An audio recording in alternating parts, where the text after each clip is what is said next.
AITA for asking my parents how long it would take them to notice if I died after they ignored 6 hours of calls about me being in the emergency room. I, 16M, am the middle child of 3 boys. My older brother is only 10 months older than me, 17M, and my younger brother is 2 years younger, 14M.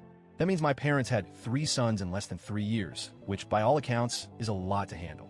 But from the beginning, the dynamic in our house has always revolved around my older and younger brothers because they hate each other. They're constantly fighting. Not just typical sibling stuff, but full-on shouting matches, physical fights, and passive-aggressive nonsense like hiding each other's things or lying to get the other in trouble. Their drama demands so much of my parents' attention that it feels like there's never anything left for me. And the worst part is my parents have used that as an excuse for everything. We're just so overwhelmed. Your brothers are so much work, you're the easy one. And for a while, I accepted that. I was quiet. I followed rules. I didn't fight or demand much. But somewhere along the line, easy turned into invisible. When we were younger, it was small things. If we went to the grocery store, my parents would always let each of us pick out one treat. But somehow, they always forgot to ask me, and I'd have to speak up after everything was paid for. Usually, they'd laugh it off, or sometimes not even notice until we were in the car, and I'd stay quiet the whole ride home.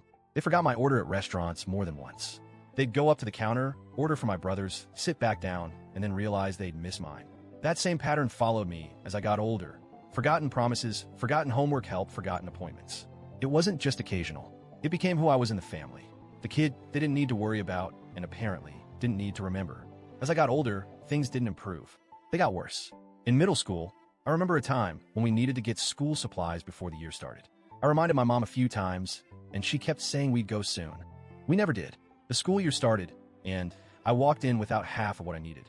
My teacher had to email my parents about it, and even then, nothing happened for 3 more days. Another time, they left me behind at the community center after my art class. My brothers have been fighting in the car, and I guess in the chaos, they just forgot to come back for me. I sat on the curb for almost an hour before I finally borrowed someone's phone to call home. It took multiple calls before someone finally picked up. Then there were my birthdays. One year, my mom forgot completely. I came home from school, and there was nothing. No card, no cake, no happy birthday. She remembered the next day and acted like it was no big deal. That happened twice.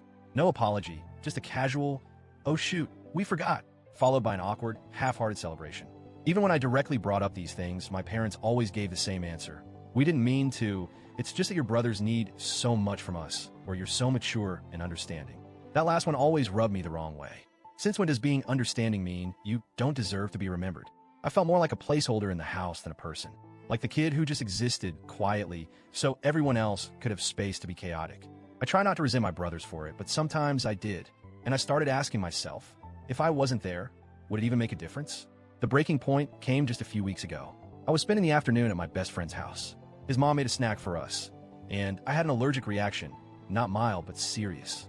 My throat started closing up, and I broke out in hives. His mom acted quickly and drove me straight to the emergency room.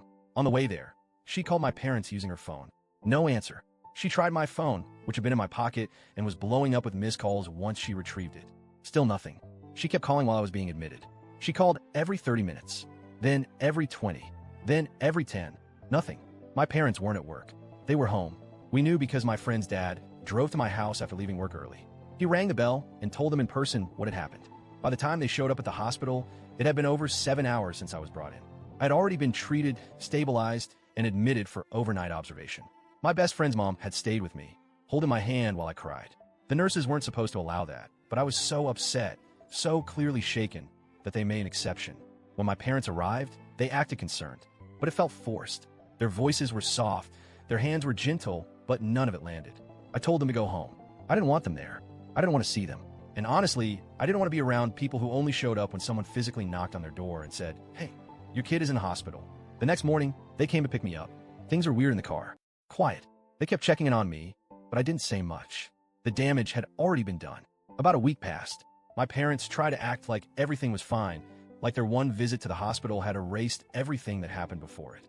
Eventually, they sat me down and said they wanted to talk and apologize. I said, "Okay, but it's hard to believe it means anything." They looked at me confused, so I kept going. I told them I didn't understand how they could miss 6 hours of calls, that I was home late by nearly 3 hours and they didn't even notice, that it took someone physically coming to the door for them to realize I was missing. They started making excuses again, saying my brothers had been fighting that afternoon and it took all their attention, that they assumed I was just staying late or forgot to call. but they didn't mean to ignore me. At that point, something in me snapped. I asked them, how long would it take you to notice if I died? Or would you even notice at all? They both froze. My mom looked like she'd been slapped. My dad's face went pale. They asked me why I would say something so cruel, and I said, because it feels true. I meant it. I didn't say it to be dramatic or edgy. I said it because I wanted them to understand what this has felt like for years. They didn't respond. The conversation ended there. A few days passed before my dad said anything else. He came into my room one evening and told me that what I said really hurt them, that it felt like I went out of my way to be cruel. He said I was usually the more mature one, and he was surprised I would stoop to something like that. I didn't say much. I didn't feel like arguing, but I thought about it for a long time afterward. Was I cruel, or was I just finally honest? I've spent years being the mature one, the calm one, the understanding one. I've spent years letting things slide. Birthdays, forgotten pickups, broken promises, because my brothers need more attention. And I'm tired of that being used as a free pass to treat me like I don't exist. So yeah, maybe it was harsh. Maybe it stung, but it was the truth. And if the truth hurts that badly, maybe it's finally time for them to face it. TLDR, my parents forgot about me during a medical emergency and have a long pattern of neglecting me as the easy middle child. I asked them how long it would take them to notice if I died, or if they'd even notice at all, and now they think I'm cruel. AITA,